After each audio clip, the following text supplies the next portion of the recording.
Bonjour et bienvenue à notre condensé financier quotidien du vendredi. Voici ce qui fait la une sur les marchés aujourd'hui.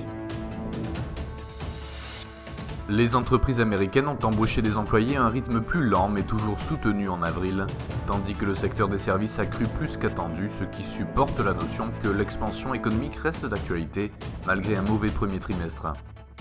La zone euro a gardé son élan de croissance début 2017, ce qui renforce la position de ceux qui font pression sur la Banque centrale européenne pour mettre fin aux mesures extraordinaires de relance. Le dollar-yen était légèrement en baisse récemment dans les échanges nord-américains. Du côté des publications, le CPI principal de la BOJ a déçu en perdant 0,1%. La paire euro-dollar est sous pression négative, mais l'indice du sentiment spéculatif n'est pas encore entré dans la zone de survente. La paire livre-dollar revient tester les 1,2890 et reste stable au-dessus, où le MA50 rencontre cette barre et la renforce.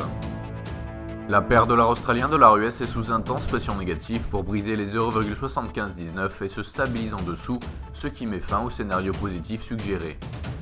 La paire dollar yen augmente calmement après avoir confirmé la cassure de la figure tête et épaule inversée et montre un biais légèrement baissier.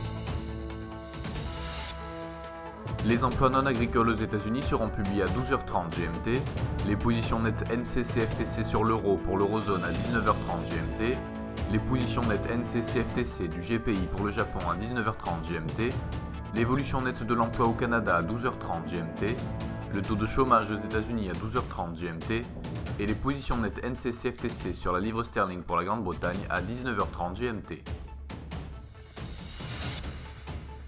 Nous espérons que vous avez apprécié nos perspectives marché de ce vendredi. Nous vous souhaitons de la part de toute l'équipe une journée productive sur les marchés.